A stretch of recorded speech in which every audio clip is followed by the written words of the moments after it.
चंबल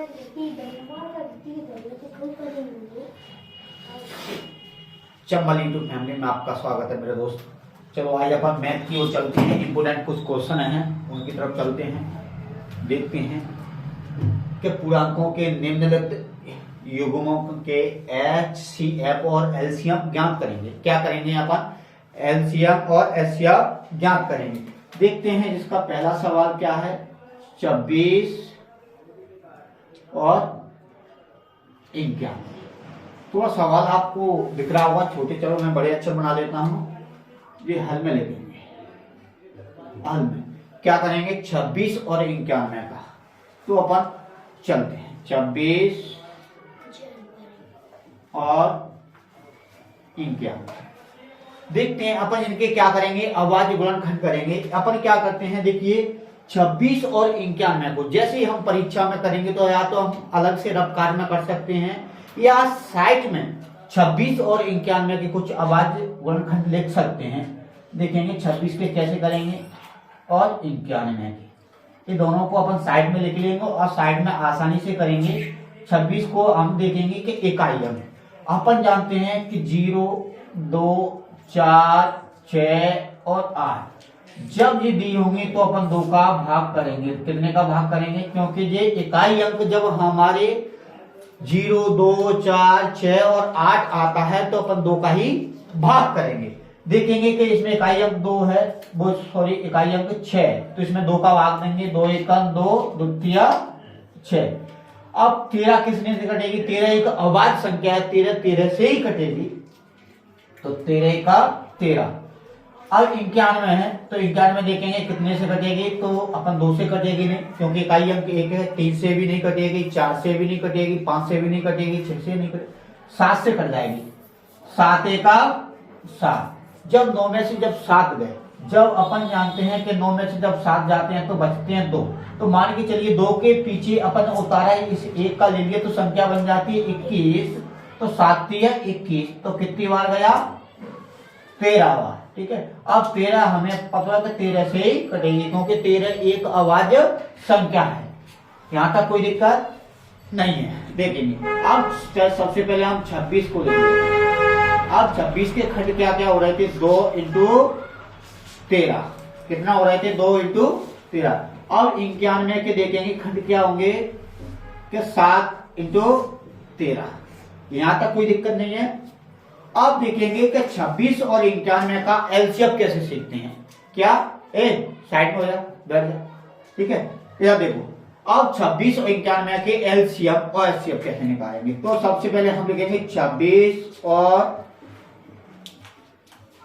91 का HCF बराबर। अब HCF क्या होता है? HCF होता है दोनों संख्याओं में, यानी 26 के गुणनखंड और 91 के गुणनखंड दिए हैं, इनमें देखो कि दोनों में कॉमन क्या कौन कौन सी संख्या मिल रही है। अगर वो संख्या मिलेंगी वही इकाई तो वही एलसीएम होगा, सॉरी एचसीएफ होगा।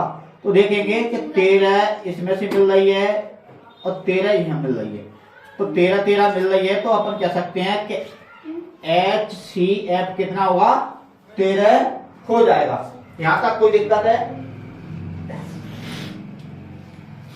अब देखो 26 और 91 का एलसीएम क्या होगा? अब एलसीएम देखेंगे सबसे पहले अपन 2 लेंगे, 2 के बाद अपन 7 लेंगे, 7 के बाद 13 लेंगे। आप कह रहे होंगे कि सब 13 दोनों में, क्योंकि सबसे पहले हम ये देखते हैं कि एलसीएम लेने का तरीका क्या है, देखते हैं। 2 इंटू 2 इंटू 3 इंटू 3 इंटू 7, जहां भी देख लेते हैं 3 इंटू 3 इंटू 7 इंटू 7 इंटू 11। तो इनका एलसीएम कैसे लेंगे? देखिए सबसे पहले ये देखेंगे दोनों संख्याओं के गुणनखंड, मान लो किसी भी संख्या के गुणनखंड होंगे, तो एलसीएम लेने का तरीका यही है कि सबसे पहले छोटा अंक देखेंगे। छोटा कौन सा है? 2 होता है। तो देखेंगे 2 किस लाइन में जाना है, तो ऊपर वाली में ही है 2 के 2 इंटू 2। अब देखेंगे 3 कौन सी में? 3 ऊपर वाली में भी 2 है, नीचे वाली में 2, तो दोनों में समान है, तो चाहे तो नीचे वाली संख्या के गुणनखंड ले लो, 3 3 के 2 लिख लो, चाहे ऊपर वाली के लिख लो, कोई सी भी लिख सकते हैं। तो 3 इंटू 3। अब 7 ऊपर वाले में भी 1 मिल रहा है, नीचे वाले में भी 1 मिल रहा है, और बाकी बाद 11, जिनका जो गुणा आएगा वही तो अपना एलसीएम होगा। यहां तक कोई दिक्कत? चलो देखते। अब जिनका भैया एलसीएम कितना होगा, एलसीएम कितना होगा, 13 7 91, 91 दूनी कितने होते हैं, 182। अगर सवाल में यही पूछे कि 26 91 का एलसीएम और एचसीएफ क्या होगा, तो हम कह देंगे कि एचसीएफ तो 13 होगा और एलसीएम 182 होगा। लेकिन ये कह दी कि उसकी जांच तथा इनकी जांच भी कीजिए कि दो संख्याओं का गुणनफल एचसीएफ इंटू एलसीएम है। तो देखेंगे, अब देखते हैं इसकी जांच करते हैं। क्या करते हैं? जांच। अगर जांच पूछ ली जाए तो अपन जांच भी करेंगे, देखेंगे। अब सबसे पहले जांच कैसे करेंगे? जांच के लिए सूत्र होता है दो संख्याओं का, कितनी संख्याओं को मेरे लाल? दो संख्याओं का गुणनफल बराबर एलसीएम इंटू एचसी। अब देखेंगे दो संख्या की बात हो रही है। कितनी संख्या की बात हो रही है? दो संख्या। दो संख्या जब से हम कौन सी संख्याओं के बारे में कर रहे हैं? 26 और 91। तो मैंने 26 भी लिख लिया, या मैं 26 भी लिख लूं और 91 भी लिख लूं। लेकिन दो संख्या लिख लिया हमने, दो संख्याओं का क्या कह रहा है? गुणनफल। तो दोनों संख्याओं के बीच में गुणा लगा लिया, बराबर की जगह बराबर है। हमारा एलसीएम कितना निकल रहा है भैया? एलसीएम 182 निकल के आ जाता, और एचसीएफ कितना निकल के आ जाता? 13 आ जाता। ठीक है। अब देखेंगे 26 इंटू 91, 26 इंटू 91 बराबर, चलो गुणा कर लेते हैं। 91 और 26 का जब अपन गुणा करेंगे तो कितना होगा, देख लेते हैं करके। 26 इंटू 91, 1 से करेंगे तो 6, 1 से करेंगे तो 2, 2 छक्की चौगुनी की 4, आंसू की 5, और 2 दूनी 18, 18, 18, 5 कितने हो गए? 18 5 हो गए 23, 6 6 3 यानी 2366। कितने हो गए?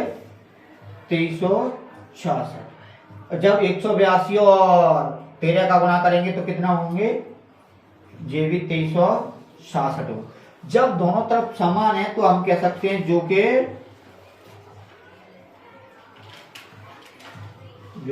सत्य है। ठीक है। ये हमारी जांच में पता चल जाता है कि जब दोनों तरफ दो संख्याओं का गुणनफल एचसीएफ इंटू एचसीएफ जब दोनों तरफ समान अंतर यानी समान एक जैसी संख्या आएंगी तो हम कह देंगे कि हमारी जांच सही है। यहां तक कोई दिक्कत? ये हमारा आंसर आ गया। इसी प्रकार अगर एचसीएफ एलसीएम ज्ञात करने हो तो इस तरीके से हो जाएंगे। अगर उसकी जांच भी करनी है तो जांच भी दो संख्याओं का गुणनफल लगा के एचसीएफ इंटू एचसीएफ लगा के अपन मान रख देंगे और इनकी जांच भी हो जाएगी। तो यही हमारा आंसर है। आप इसका स्क्रीनशॉट ले सकते हो।